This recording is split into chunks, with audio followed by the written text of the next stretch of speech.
One क्षेत्र में आर्षि वशिष्ठ का एक आश्रम था।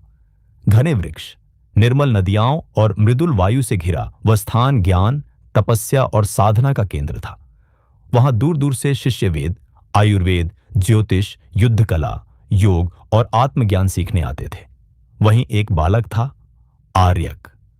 वह एक ब्राह्मण परिवार में जन्मा था, किंतु शारीरिक रूप से दुर्बल और बुद्धि से कुछ धीमा था। जब अन्य शिष्य किसी मंत्र को एक बार सुनकर याद कर लेते, आर्यक को वही मंत्र याद करने में कई दिन लग जाते। वह बार बार गलती करता, अटकता और कई बार रो भी पड़ता। आश्रम के अन्य शिष्य उसका मजाक उड़ाते, कहते, तू यहां क्या कर रहा है? जंगल जाकर लकड़ी काट।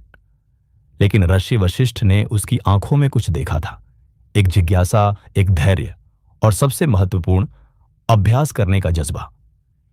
एक दिन आश्रम में एक परीक्षा रखी गई। सभी शिष्यों को वेद के मंत्रों का शुद्ध उच्चारण करना था। जो सही करेगा उसे यज्ञ में मुख्य आहुति देने का अवसर मिलेगा। सभी शिष्य उत्तम प्रदर्शन करने लगे। जब आर्यक की बारी आई, वह कांप रहा था। उसके हाथ पांव ठंडे पड़ गए। जैसे ही उसने पाठ शुरू किया, वह अटकने लगा। शब्द उलट गए, उच्चारण बिगड़ गया। सभा में मौन छा गया। कुछ हंसे, कुछ ने मुंह फेर लिया।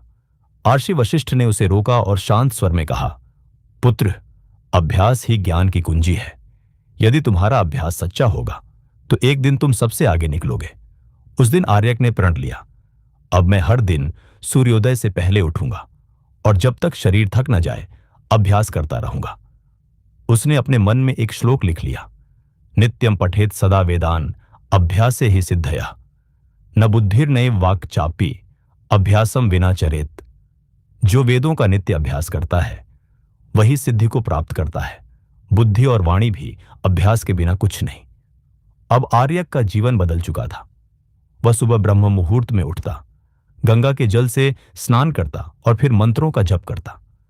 वह पूरे दिन उसी मंत्र का अभ्यास करता जो पहले दिन भूल गया था। वह ध्यान में बैठता, स्वयं को मंत्रों में डुबो देता। भोजन कम, अभ्यास अधिक। एक दिन वह नदी किनारे अभ्यास कर रहा था। तभी उसने देखा कि चट्टान पर जल की पतली धार गिरते गिरते उसमें एक गड्ढा बना चुकी थी। वह सोच में पड़ गया। तभी पास की एक वृद्धा बोली, बेटा, इस जल की धार में भी शक्ति है, क्योंकि यह लगातार गिरती रहती है। इसी को अभ्यास कहते हैं। अभ्यास से ही पत्थर भी कटता है। फिर तू तो मनुष्य है।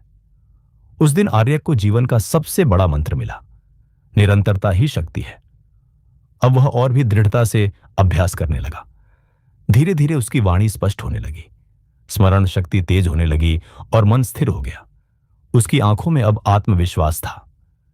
एक वर्ष पश्चात आर्षि वशिष्ठ ने पुनः परीक्षा की घोषणा की। अब की बार परीक्षा कठिन थी। 3 वेदों के मुख्य सूक्तों का पाठ बिना त्रुटि और भावार्थ के साथ। परीक्षा का दिन आया। एक एक शिष्य अपने ज्ञान का प्रदर्शन करने लगा। जब आर्यक की बारी आई, सभा में सन्नाटा छा गया। सभी की नजरें उसी पर थीं। आर्यक ने गंगा जल से आचमन किया, आंखें बंद की और मंत्रोच्चार आरंभ किया। अग्निमीले पुरोहितम, उसका स्वर गूंज उठा। उच्चारण शुद्ध, स्वर लयबद्ध, वाणी में तेज था, जैसे कोई अनुभवी अर्षि बोल रहा हो।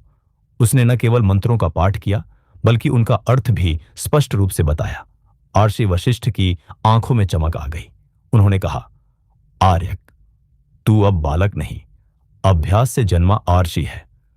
तूने सिद्ध कर दिया कि अभ्यास से बुद्धि तीव्र होती है, आत्मा जागृत होती है और जीवन सार्थक होता है। अब आर्यक को सभी सम्मान से देखने लगे। उसने अपना समय नए शिष्यों को सिखाने में लगाना शुरू किया। जो बालक कठिनाई से पढ़ते थे, उनके लिए उसने विशेष अभ्यास पद्धतियां बनाई। उसने आश्रम के पास ही एक नया गुरुकुल स्थापित किया, जिसमें यह नियम था, यहां कोई तेजस्वी नहीं, केवल अभ्यासशील सफल होगा।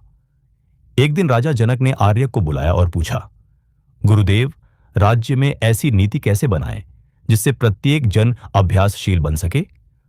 आर्यक ने उत्तर दिया, राजन, राज्य वही उत्तम होता है जहां बच्चों को जीवन के आरंभ में ही अभ्यास की महिमा सिखाई जाती है।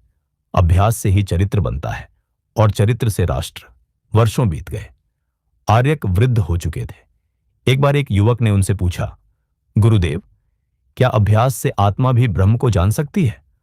आर्यक मुस्कुराए और बोले, पुत्र, आत्मा ब्रह्म का ही अंश है। अभ्यास ही वह सेतु है जो आत्मा को ब्रह्म से जोड़ता है।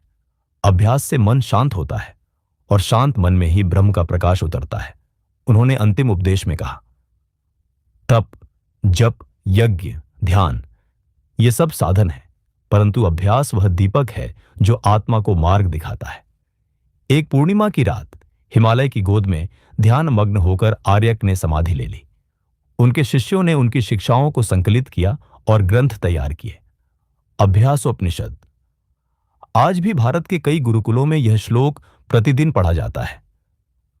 न अभ्यासात महान कोपि न लब्धमस्ति चिद्गतम अभ्यासे वर्धते तेज अभ्यासे जागते ब्रह्म